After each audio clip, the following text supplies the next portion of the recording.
The capital நண்பர்களுக்கு வணக்கம். நான் உங்கள் நிரஞ்சன். 2026 தமிழ்நாடு சட்டமன்ற தேர்தலை ஒட்டி திமுகவுக்கு கடுமையான நெருக்கடியை பாரதிய ஜனதா கட்சி எப்பவுமே பயன்படுத்தக்கூடிய அவங்களுடைய சிபிஐ, இடி இந்த அமைப்புகளை வச்சு நெருக்கடி கொடுக்கறதுக்கான ஒரு சாத்தியக்கூறுகளை மிக தெள்ளத் தெளிவாகவே உருவாக்கி வச்சிருக்கிறாங்க.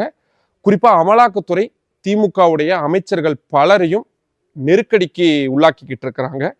2026 சட்டமன்ற தேர்தல் அறிவிப்புக்கு பின்னாடி முக்கியமான கைது நடவடிக்கைகளோ இல்லை சம்மன் அனுப்புறதோ இல்லை குறிப்பிட்ட அந்த அமைச்சர்களை அவங்களுடைய தொகுதிகளில் வேலை செய்ய விடாம தடுக்கிறதுக்கான வேலைகள் மிக மும்முரமா டெல்லியிலிருந்து தயாராகிக்கிட்டு இருக்கு. அதை பத்தி தான் இந்த வீடியோவில் நம்ம இன்னைக்கு விரிவா பார்க்க இருக்கிறோம். அதுக்கு முன்னாடி நம்ம சேனல் இன்னும் நிறைய பேர் சப்ஸ்கிரைப் பண்ணாம பார்த்துக்கிட்டு இருக்கீங்க. உங்களுக்கே தெரியும், உங்களுடைய ஆதரவை நம்பி மட்டும்தான் டெல்லியிலிருந்து எங்கக்கூடிய முதல் தமிழ் யூடியூப் சேனல் அதை நடத்திட்டு இருக்கு. இப்போ இந்த மாதிரியான ரொம்ப முக்கியமான இன்ஃபர்மேஷன்ஸ் உங்களுக்கு உடனுக்குடன் வந்து சேரணும் அப்படின்னா நம்ம சேனலை சப்ஸ்கிரைப் பண்ணிக்கோங்க. வாங்க இப்போ வீடியோக்குள்ள போகலாம்.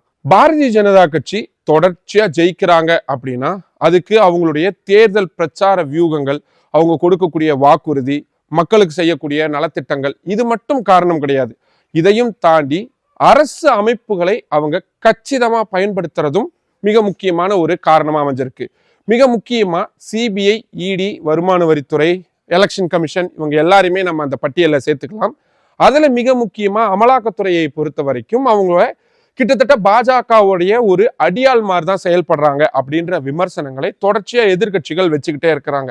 ஏன்னா அமலாக்கத்துறையினருடைய செயல்பாடுகளை பொறுத்த வரைக்கும் ஏதாவது ஒரு மாநிலத்துல எலெக்ஷன் நடக்குது, இல்லை ஏதாவது ஒரு மாநிலத்துல ஆட்சியை கவிழ்க்கணும்னு பாஜக விரும்புறாங்க அப்படின்னா சரியா அந்த இடத்துக்கு டைமுக்கு போயிடுவாங்க. போய் சம்மந்தப்பட்டவங்க கிட்ட நோட்டீஸ் கொடுக்கறது, சம்மன் கொடுக்கறது, அவங்கள விசாரணைக்கு வாங்கன்னு அழைச்சிட்டு வர்றது, அவங்கள கைது செய்யறது, இப்படியான விஷயங்களை தொடர்ச்சியா பண்ணிக்கிட்டே இருப்பாங்க. உதாரணத்துக்கு டெல்லி எலெக்ஷன் எடுத்துக்கோங்க. டெல்லி எலெக்ஷன்ல பாஜக இமாலய வெற்றி அப்படின்றத பெற்றிருந்தாங்க.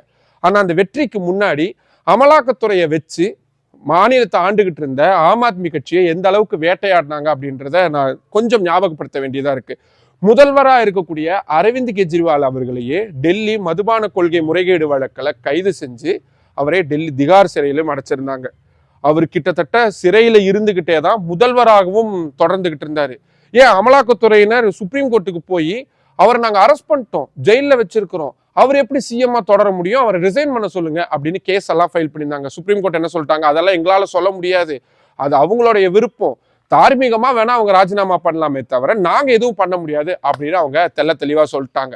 அது மட்டும் இல்லாம அவர் அந்த சிறையில வைக்கப்பட்டிருந்த அதே நேரத்துல எலெக்ஷனுக்கான வேலைகள் எல்லாம் ஒரு பக்கம் நடத்திக்கிட்டு இருந்தாங்க. அரவிந்த் கெஜ்ரிவால் மட்டும் இல்லாம அவருக்கு உறுதுணையா இருந்த மணீஷ் சிசோடியா மாதிரியான முக்கியமான தலைவர்களும் அடுத்தடுத்து அமலாக்கத்துறையினரால கைது செய்யப்பட்டாங்க.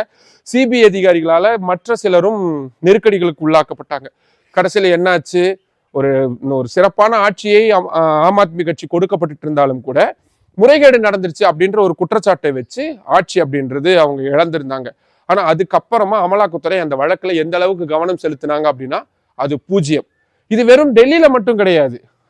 ஜார்க்கண்ட்ல என்ன ஆச்சு, கரெக்டா ஜார்க்கண்ட் மாநிலத்துடைய முதல்வராக இருந்த ஹேமந்த் சோரன் இதே மாதிரிதான் ஆட்சி நடத்திக்கிட்டு இருக்கிறாரு.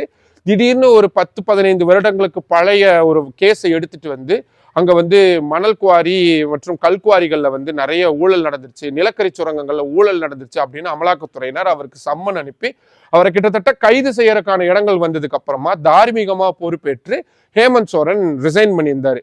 அதுக்கப்புறமா அவருக்கு பதிலாக சம்பாய் சோரன், அதாவது ஹேமந்த் சோரனுடைய நிழலா பார்க்கப்பட்ட சம்பாய் சோரனை அந்த முதல்வர் நாற்காலியில் அவர் உட்கார வச்சுட்டு அவரும் வெளியே போயிருந்தாரு. இந்த வழக்குகள்லாம் ஓரளவுக்கு முடிச்சுட்டு வரும் பொழுது சம்பாய் சோரன் என்ன பண்ணிட்டாரு, இல்ல என்னால முதல்வர் பதவியெல்லாம் தர முடியாதுன்னு ஃபைட் பண்ணி ஹேமந்த் சோரன் அந்த பதவியை வாங்கினாரு. சம்பாய் சோரன் என்ன பண்ணாரு, கட்சியை உடைச்சிட்டு பாரதிய ஜனதா கட்சியில போய் சேர்ந்தாரு. ஸோ இப்படி ஒவ்வொரு மாநிலத்திலுமே என்னால் இந்த மாதிரியான உதாரணங்களை அமலாக்கத்துறையினர் பாஜகவுக்கு எந்த அளவுக்கு சாதகமா செஞ்சுட்டு இருக்காங்க அப்படின்றத பட்டியலிட்டு சொல்லிக்கிட்டே இருக்க முடியும். ஏன் உச்ச நீதிமன்றமே கூட சில நேரங்கள்ல அமலாக்கத்துறையினர் அரசியல் அடியாளா செயல்படுறீங்க, உங்களுடைய செயல்பாடுகள் கடுமையான சந்தேகத்துக்கு உள்ளாக்குது அப்படின்ற விமர்சனங்களை கடுமையா முன் வச்சுக்கிட்டு இருக்காங்க. சரி, உங்களுக்கு தோணும், எப்பா தமிழ்நாட்டுல ஏதோ நடக்க போகுதுன்னு சொன்ன, நீ ஏன் இவ்வளவு விஷயங்களை சொல்லிட்டு இருக்கிறேன்னு. அப்கோர்ஸ் இப்படியான கடந்த கால விஷயங்களை நினைவூட்டினா மட்டும்தான் தமிழ்நாட்டில் அமலாக்கத்துறையினர் என்ன பண்ண போறாங்க அப்படின்றத உங்களால முழுமையா புரிஞ்சுக்க முடியும். நமக்கு தெரியும், செந்தில் பாலாஜி விவகாரம், அமலாக்கத்துறையினர் எந்த அளவுக்கு அந்த வழக்கை எடுத்துட்டு போய் அவரை கிட்டத்தட்ட 1 வருடம் சிறையில வச்சு அதுக்கப்புறமா உச்சநீதிமன்றம் ஜாமீன் கொடுத்து அவர் அமைச்சரா பொறுப்பேற்றதுக்கு அப்புறமா அதுக்கு எதிராக அமலாக்கத்துறையினர் நடவடிக்கை எடுத்து சுப்ரீம் கோர்ட்டே சொன்னாங்க, இல்ல செந்தில் பாலாஜி அமைச்சரா தொடரக்கூடாது, இல்லாட்டி உங்க ஜாமீனை கேன்சல் பண்ணிடுவோம் அப்படின்னு. அப்கோர்ஸ் அவரும் அமைச்சரவை பதவியை ராஜினாமா பண்ணிட்டு இப்போ ஒரு சட்டமன்ற உறுப்பினரா மட்டும் இருக்கிறாரு. அதே நேரத்துல தேர்தல் வேலைகள் அப்படின்றதையும் அவரு பரவலா பண்ணிக்கிட்டு இருக்கிறாரு. அவரை எப்படியாவது மீண்டும் சிறையில் அடைச்சிடணும், செந்தில் பாலாஜி எந்த நிவாரணமும் பெற்றக்கூடாது அப்படின்றது அமலாக்கத்துறையினர் ரொம்ப தெளிவா இருந்தாங்க. அதுல சில முக்கியமான திருப்பு முனையாதான் கடந்த மாதம் உச்சநீதிமன்றத்துல செந்தில் பாலாஜியை சும்மா ஒவ்வொரு நாளும் வர வச்சு நீங்க என்ன பண்ணிக்கிட்டு இருக்கீங்க, அவர்கிட்ட நீங்க என்ன விசாரணை நடத்துறீங்க, எந்த நகர்வுமே இந்த வழக்குல நாங்க பார்க்கவே இல்லை, எந்த அடுத்த கட்ட முன்னேற்றம் எதையுமே பார்க்கலாம். அப்படி இருக்கும் பொழுது செந்தில் பாலாஜி எதுக்காக சென்னையில் இருக்கக்கூடிய உங்க ஆபீஸுக்கு வாரத்துக்கு 2 நாள் வந்து உட்கார்ந்துருக்கணும்? இது வெறும் செந்தில் பாலாஜியை மட்டும் இல்லாம உங்களுடைய அதிகாரிகளையும் நீங்க தேவையில்லாம நேர விரயமாக்குறீங்க அப்படின்ற விமர்சனங்களை நான் வைக்கல, நீங்க வைக்கல, சுப்ரீம் கோர்ட் வச்சிருந்தாங்க அமலாக்கத்துறையினர் மீது.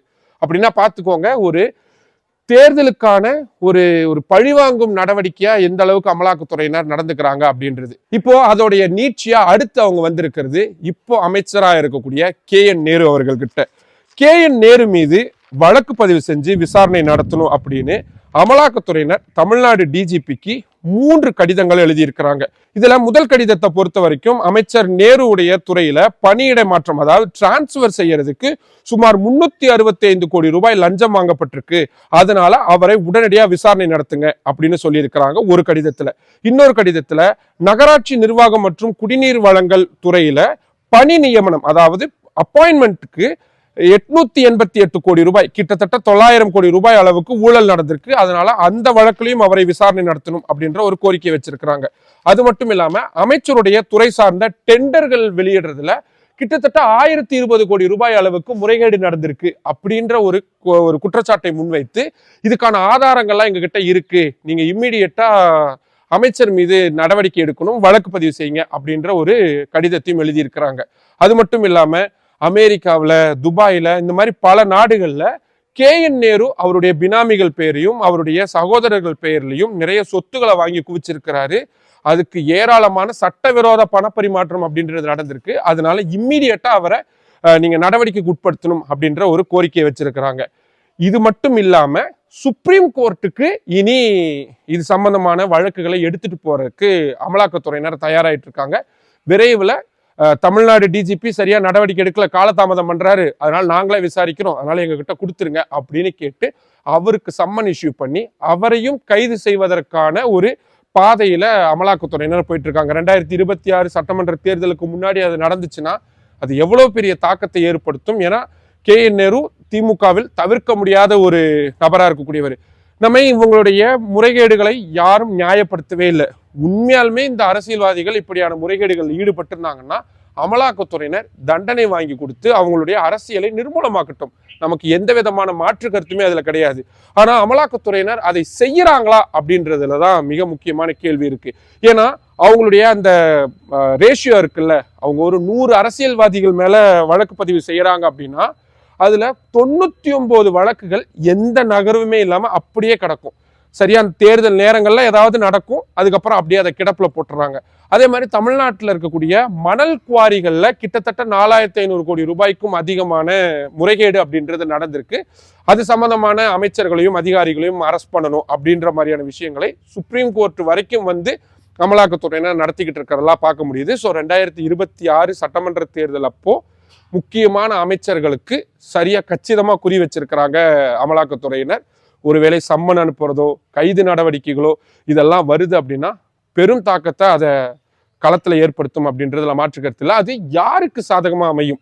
ஒருவேளை அதை வச்சு ஒரு சென்டிமெண்டலா DMK எடுத்துட்டு போவாங்களா, இல்ல பாருங்க ஊழல் பண்ணிட்டாங்க அப்படின்னு பாஜக அதிமுக ஒரு பிரச்சாரங்களை மேற்கொள்றாங்க அப்படின்னா அது அவங்களுக்கு சாதகமா போகுமா?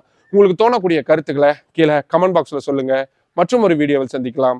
நன்றி. நம்மளோட அந்த கேபிட்டல் சேனலை இன்னும் நிறைய பேர் சப்ஸ்கிரைப் பண்ணாம பார்த்துக்கிட்டு இருக்கீங்க. உங்களுக்கே தெரியும், உங்களுடைய ஆதரவை நம்பி மட்டும்தான் டெல்லியில இருந்து எங்கக்கூடிய முதல் தமிழ் யூடியூப் சேனலை தான் நடத்திட்டு இருக்கேன். இப்போ இந்த மாதிரியான ரொம்ப ரொம்ப முக்கியமான இன்ஃபர்மேஷன்ஸ் உங்களுக்கு உடனுக்குடன் வந்து சேரணும் அப்படின்னா நம்ம சேனலை சப்ஸ்கிரைப் பண்ணிக்கோங்க. நம்ம வீடியோஸை நிறைய பேருக்கு எடுத்துட்டு போங்க, லைக் பண்ணுங்க, ஷேர் பண்ணுங்க. உங்களுடைய ஆதரவை அதிக அளவில் தாருங்கள். நன்றி.